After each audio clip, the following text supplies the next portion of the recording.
fun to be new again. You know, it's just, I feel like the business has been so refreshed, and it's so fun to see a lot of new people and have new people to work with and talk about all the new things that they're excited about. And it's just been a rush this last little while. You heard my son Blake tell his story really briefly, and last night I had a picture of Emma in the NIC, you know, in the newborn intensive care.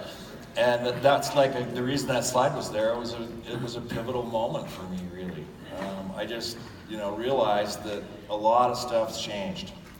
And it's really, really easy in this business to get drunk with cash. You get your business to a certain size, and it just honestly becomes on autopilot and just rolls if it's got the right principles instilled in it. And so I'm here to talk about that today, and I always like to start off, especially in this situation where there's so many new people, talking a little bit about what we actually do. I think it really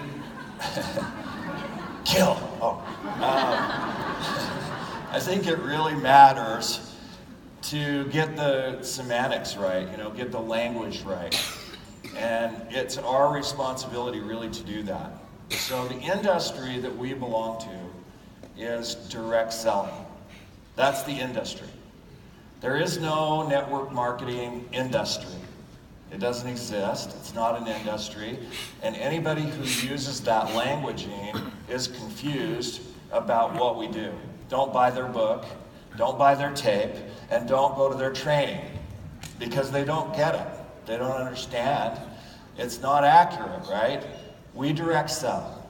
We buy products at wholesale, we mark them up to retail, we keep the difference. That's our primary function. I've said this is not new for me. If you've ever listened to me speak, I've been saying this now for 15 years as I start every presentation. It is our primary function to move products. Can anybody validate that I say that every single time I speak? Yeah, every single time. So it is ultimately about that interaction. Network marketing is a strategy. It's what we do, right? We have a circle of influence, and that's where we start. And in today's world, that circle of influence is extended, it's magnified, it's leveraged by the social media interactions, right? So it's not really different, it's just less friction filled. So we network, that thread of trust, the speed of trust is unbelievable. My personal best to having a new distributor make $100 in profit is 37 minutes. Okay, that's my personal best. The way that happened was on my birthday. A friend reaches out, wishes me happy birthday, says, "Hey, we haven't seen you at the golf course." I say, "Yeah, my business is blown up in a good way. And if you have anybody in your life that likes social media, they need to get in on it." And he comes back and he says, my daughter loves social media. I'll have her call you. I said, "No, don't have her call me. Have her friend me on Facebook." She friends me, and I say to her, "Hey, your dad's my pal." Speed of trust. I said, "You want to talk about this, or do you want to make money?" She says, "I want to make money." So I send her a couple things, right, which everybody in the room is using. We don't need to go there. And she posts, and in under an hour, 37 minutes to be exact, she'd sold 10 tubes of toothpaste, right? So my best is 37 minutes, and it was because of speed of trust. It wasn't technique, it was network marketing. Do you understand? It was the strategy of people that we know, people that care about us, people that trust, or people that are trusted by the people that we trust, right? So that's the strategy, is network marketing. The commission plan is MLM. It's multi-level. And every economic organization that I know of, the people at the top of that make money, right? They make the most money. And those are the true pyramids. This is more shaped, yeah, I just went there, I said the word out loud. Right? This is more shaped like a snowflake. It's more like a genealogy than it is anything else, right? And we get paid on multiple generations, and the confusion in the marketplace is that multi-level marketing is an industry, and all multi-level organizations are roughly the same. I mean, every person in the room is going to deal with that every single day of your life with your prospects. That is in the screen of their mind. It is really, really hard to remove. They really honestly believe that we are like the other companies in the direct selling industry. And we're not. It's entirely North Pole, South Pole different. It's, from my background, franchising. It's the difference between the Los Angeles Dodgers, who in fact are a franchise, right? And Subway Sandwich, where I came from, which in fact is also a franchise, and they're obviously exactly the same. And honestly, in your prospect's mind, it is exactly the same. So, you know, why is this important? It's important that you help people understand it, because just that, just what I just did, helps them kind of understand how it works. Do you agree? Yeah. So it's really important to sort that out. Now, what's the most powerful economic force? I mean, you guys know this, right? The most powerful force in economics, all of economics, is self-interest. Self-interest. We are all so intensely self-interested that you can always depend on it. Always. It's human nature. Okay? So what's great about what we've created here is that we put our own self-interest away for a minute. And that's my subject today, is team play. Okay, how do you actually put your self-interest in the background for a couple minutes? We're all in different families in this room, and it's been unbelievably smooth. Would you agree? Yeah. Nobody's hit each other. There haven't been any fist fights. I mean, nothing, right? Well, how does that happen? You know, how do people that are intensely self-interested, this is a meritocracy, we're all here for our own reasons. How do we come into a room and very orderly play, right? Very, very orderly, keep the whole thing together, right? So there are principles, and for the new people in the room, these are paramount to start correctly in your business. So we've done enough Bryson stuff, right? So these are principles, right? You can't change them. They just are. It's like the sun's going to come up in the east, Jim Rohn would say, and you can't really talk it out of it. It's going to happen. If I drop this, this clicker, it's going to fall to the ground. I can't really change that. It just is, and it's a waste of energy to change it.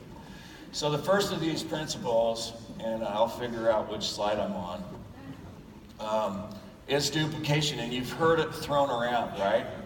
So duplication isn't the principle of doing everything exactly the same. That's not the principle. We all have individual creativity, we all have our individual stories, we all have, we come to the table at a very different place. Some people are going to have an advantage, they started somewhere else. Some people are starting at zero. It's literally an individual game, business. Does that make sense? But there are things that you have to think about, and duplication is certainly one of them. A couple of examples, right? You've got to really think about what you're doing in this business, especially now, because of the speed of social. Things replicate so fast that if you start them wrong, if you throw the match in the gasoline just a little bit sideways, it is almost impossible to stop. I'll give you an example. Into our groups, into our Facebook groups, we got a bad picture. It wasn't even from our company. It actually had a watermark, and I've seen you guys using it, not just us. And it is like a feather pillow. I mean, the thing's not ours, right? And I see it everywhere. And legal just got all over my new guys, just all over them. Like they're just, don't use that picture. And what it did is it froze some of our new people really fast, and because they're confused. And so as leaders, you've got to really watch for that, right? You've got to really watch for the digital debris. You've got to really watch for time-stamped, before and afters. If it's got some kind of a time frame on it, legal's going to get after your people and it's going to slow you down, right? That's an example of duplication. Another example of duplication.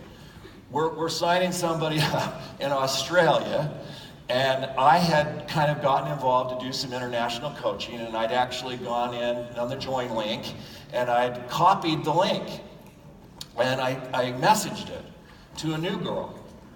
It took me 2 weeks to figure out why we were having so much trouble with the sign-up tool. Over and over and over again, like I was having to get involved and call the company and intervene with a senior account manager. And it turned out that they had just cut and pasted that link and were sending it to new people, right? And it was replicating through my group like a forest fire. Okay? So here's the message. The message is, it doesn't matter if it works.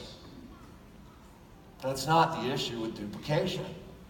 The issue with duplication is, does it duplicate? Can everybody do it? The power of this vehicle is only present when everybody can do it. And we've learned that, right? We've learned it over and over again. So duplication is the first, and it's literally this meeting is a duplication of this event all over the world. Okay, I've seen this event done in Hungary, I've seen it done in Thailand, I've seen it done in Europe, I've seen it done many, many times here in the US. I'm sure you guys are doing it in Australia. In New Zealand, sorry. That was really not very good because I know how bad you guys hate each other. Anyway, learn. My point is that you're gonna learn System 7. It's a great pattern to place into your organization so that you can teach skills, so that you can teach a daily pattern of operation, so that you can teach people about the importance of events and ultimately run big events. It is what to duplicate. Now, it'll come out in a whole bunch of different ways, but ultimately it all comes back to what System 7 is. So why not just learn it in its purest form to start, right? It's really about having some kind of system. And if I had more time, I could tell my story, but my life has been so much more peaceful, and I've had so much more freedom once we had instituted System 7 into our organization. Because now I can speak the same language, and I can actually be a leader. I can actually impact people with the time that I'm willing to invest. Okay, so duplication. The second principle, and I'm not going to even be able to use my slides, so we're going to end up with one slide today, right? Edification it's actually a religious term, okay? Originally it was specifically used in Latin to talk about elevating something to the soul. That's its origin. So when we edify people, it makes it so much easier for other people to hear that, whether it's a product, whether it's an event, whether it's the company, whether it's the products, whether it's other people, whether it's our cross line, whether it's our competitors, frankly. Honestly, people don't want to hear bad stuff. They just don't. You know, I mean, again, if you've been around me, you'll know that I'm on at least a 5-year media fast. I just don't do it. I just don't do news. It's not for me. It makes me mad. It pisses me off. You know, it freezes me. I start thinking about all kinds of wild stuff. You know, and it's fiction. It is literally fiction, right? It's designed to sell you things. So edification is about edifying your soul and edifying other people's souls. That's its origin, okay? So when we edify things, it's a talent. If you want your upline to be very efficient, if you want events to be very efficient, if you want new people to love the products or love the company, then you need to edify them into their souls. Does that make sense? Okay, that is edification in a nutshell. Okay? It's actually a skill, and you have to watch yourself, because if you're putting garbage in, right, you're listening to garbage, it is going to come out of your mouth because it's running through your mind. So you've got to, this is a lifelong skill. Okay, for me, it's not easy.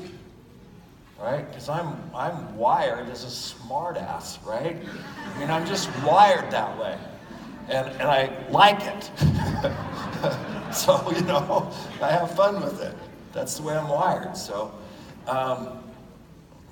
this is the most misunderstood principle in our world. And these are principles. Remember what we're trying to do here. We're trying to build our own individual business. We're trying to satisfy our self-interest. And we're trying to do it together. Does that make sense? We're all in the same boat. Let me tell a quick story. So, true story. I used to suffer from horrible migraine headaches. Matter of fact, that's why I became an entrepreneur. I didn't see how I could hold down a job, because the kind of migraine headaches that I got is I'd lose my sight. I'd get what they call an aura. And it was actually a cardiovascular event. And so I would start to go blind, right? And then I'd get euphoric. And then my body would put more blood into the capillaries and veins all over my body, and then press on the nerves, and I'd get this unbelievable migraine. And I'd have to go underground, sometimes for a day, you know, with ice and the whole thing. And this started for me when I was about 14 years old. And so all the time I'm thinking, how do you explain that to an employer? That you're perfect, you show up, and at 11 o'clock all of a sudden on a nice snowy day, I live in Utah, right? All of a sudden I'm saying, hey, you know, 30 minutes from now I'm going to be dysfunctional. I'll probably throw up. You know, I'm probably going to need to go underground. And the boss is looking out the window going, yeah, right, there's 2 feet of powder. You know, that's just a recipe for getting fired, is what it is. And it made it really hard to be productive. So I thought, you know, I'm probably always going to have to work for myself. So I work in a church calling in our church, and it's a clerical job, and I'm doing this clerical job with a guy who's married to a gynecologist. And I'm doing this job with him, and I get this aura, and I'm talking to him, right? I'm going to be underground. And he says, well, what's going on? I tell him. And he says, well, my wife was just in a continuing education deal. And what you have is a hole in your heart. It's called a PFO. And it's in your septum, and it doesn't seal. And anyway, she gives me a referral, so I show up at the surgeon's, you know, this doctor's office in Salt Lake, and the nurses had a lot of fun with me. Hey, here's the guy that was referred here by his gynecologist. It's a true story. They had a lot of fun with me over the course of this, right? make a long story short, I end up having surgery, right? And they go through my femoral artery, and I'm laying there, I'm on the slab. They're doing this thing, with all the computer stuff. And I'm laying there on the slab, completely naked, and they're doing some, very, very delicate manicuring. Manicuring. And they're in a mask. I can't see their face, right? And and the nurse says to me, "Hey, you're Brent Bryson." I'm like,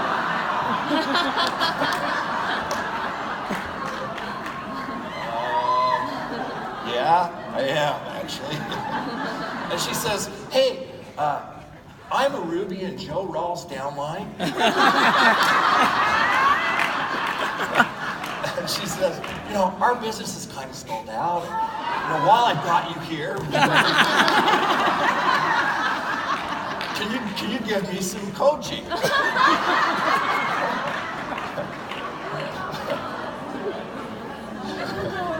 Right? Well, I did. My message here is we are all in this together. Right? I mean, you don't know who's watching you. And in social media, it's even almost a worse fishbowl than that. Right? It is, what we do is going to influence other people's livelihoods, their mortgage payments, their tuition to their children, their lives, right? So how we behave with one another, I believe, is it, right? It's the way it is. And so I look at what Perry did this weekend, and I see it as the expression of lack of self-interest, right? Flies over, probably on her own dime. I don't even know how that works, actually. Spends 3 days with us, 4 days with us. Her business is obviously still, there. And here she is sharing her experience with us to edify us, to get the business into our souls, right? And to elevate us. Right? Now that to me is the ultimate in self-respect, or respecting your sideline, edifying, duplicating. I mean, it's something that fits all of that stuff. You guys get it, right? I've over-talked it. So no cross-lining. What is that? Does that mean that I can't talk to my cross-line? Like I can't be their friend? Well, no, it doesn't mean that at all. It means that when it comes to like delicate coaching, there's a time and a place.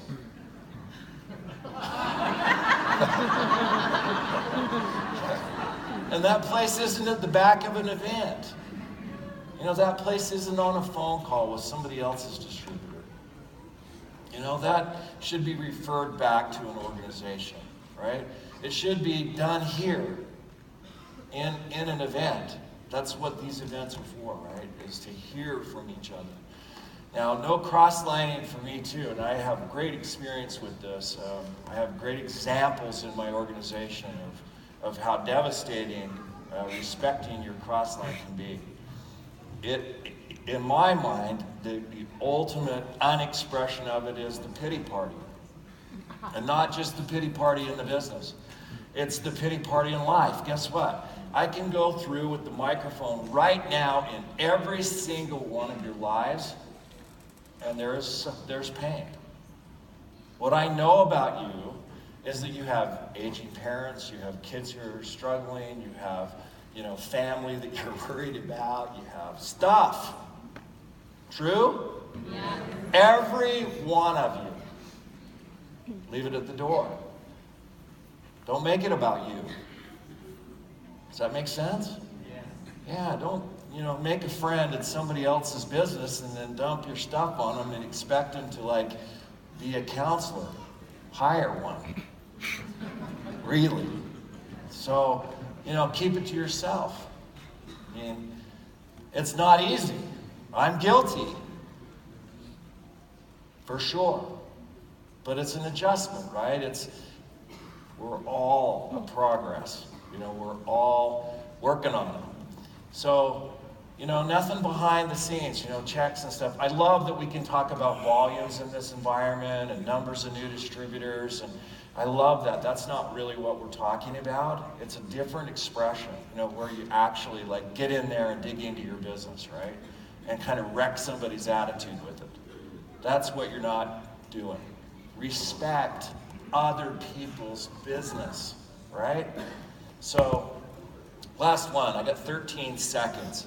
Consultations. I've done really good. I have 12 slides, and I've made it through one. It's a personal best. It is. It's a personal best. So, consultations. These you ask for.